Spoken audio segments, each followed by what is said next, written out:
اعوذ باللہ من الشیطان الرجیم بسم اللہ الرحمن الرحیم رب اشرح لی صدری ویسر لی امری واحلل عقدۃ من لسانی یفقہوا قولی۔ آج ہم وہی سورۃ بقرہ کی آیت نمبر 6 کی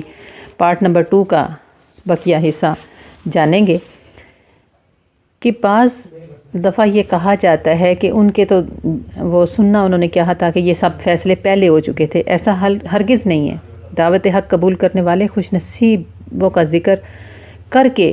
اب ان بد نصیبوں کا حال جو قرآن پاک میں بیان ہوتا ہے جنہوں نے حق کو قبول کرنے سے انکار کر دیا، تو اس موقع پر بعض لوگ بلا وجہ جبر و قدر کی بحث چھیڑ دیا کرتے ہیں۔ کہتے ہیں کہ ان بیچاروں کو قصور ہی کیا ہے، جب اللہ تعالیٰ نے فرما دیا کہ وہ ایمان نہیں لائیں گے تو وہ ایمان کیوں کر لا سکتے ہیں، اور جب خود اللہ پاک نے ان کو ایمان لانے سے باز رکھا تو انہیں سزا کیوں دی جائے گی اور ملامت کیوں کی جائے گی۔ کاش اتنی بڑی جرت کرنے سے پہلے وہ جبر کی حقیقت پر ہی غور کر لیتے۔ جبر کیا ہے؟ انسان کی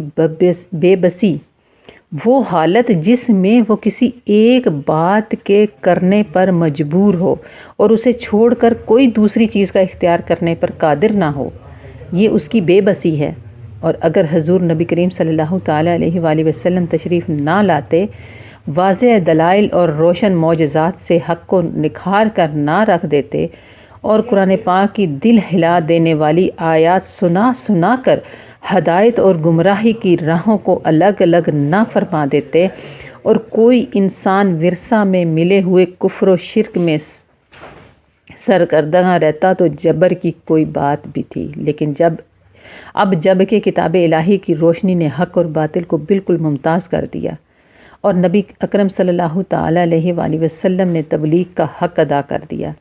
اپنے معجزات اور اپنے دلائل سے غلط فہمی کا شائبہ تک باقی نہ چھوڑا، تو اس کے بعد جو باطل کو چھوڑ کر ہدایت کو قبول کرنے پر آمادہ نہ ہوا اور گمراہ ہی رہا تو وہ باطل سے چمٹے رہنے پر مجبور نہ تھا، بلکہ سب کچھ سمجھ لینے کے بعد جان بوجھ کر اس نے حق کو قبول نہیں کیا اور باطل سے منہ نہیں موڑا۔ ایسے لوگوں کو مزید سمجھانا واقعی بے سود ہے، کیونکہ سمجھایا تو اسے جاتا ہے جو سمجھتا نہ ہو اور اس سے سمجھ نہ آ رہی ہو، اور جو سمجھ چکا ہو اور پھر کفر پر بضد ہو وہ لا علاج مریض ہے، وہ شفا یاب نہیں ہو سکتا۔ اس آیت کریمہ میں اللہ تعالیٰ نے کافروں کے اس مخصوص گروہ کی نفسیاتی حالت کا تجزیہ کیا ہے جو محض تعصب اور ہٹ دھرمی کے باعث دانستہ کفر کی راہ پر دوڑے چلے جا رہے تھے۔ جہاں یہ احتمال ہی نہیں ہے جبر و قہر کا، تو اس بحث میں کیوں کر الجھا جائے۔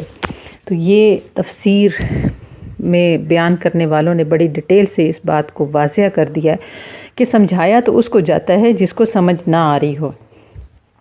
اور سمجھنے کے لیے دل کے دروازے، دماغ کے دروازے کھول کے بیٹھنے پڑتے ہیں اور بغض اور حسد سے کو نکال کر بیٹھنا پڑتا ہے، اور دماغ کو بالکل جب انسان کھول دیتا ہے تو پھر اس میں اللہ تعالیٰ کا نور شامل ہوتا ہے۔ اور اسی لیے فرماتے ہیں، کہا جاتا ہے کہ جب بھی کسی اللہ والے کے پاس جائیں تو اپنے دماغ کو اور دل کو سنبھال کے بیٹھے، کیونکہ وہ جتنا پیالہ سیدھا ہوگا اللہ تعالیٰ کا نور اتنا ہی زیادہ اس میں شامل ہوگا۔ تو قرآن پاک کی تلاوت اور ترجمہ اور تفسیر جانتے ہوئے بھی ہمیں اللہ پاک یہ پیالہ سیدھا رکھنے کی توفیق عطا فرمائے اور حق کو بولنے، حق سمجھنے اور حق سننے کی توفیق عطا فرمائے، ہمارے لیے آسانیاں پیدا فرمائے تاکہ ہم اس حق پر استقامت عطا فرمائے،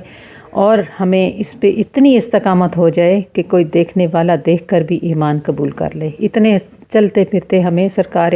دو عالم صلی اللہ تعالیٰ علیہ وآلہ وسلم کے سنتوں کا پرچار کرنے والا بنائے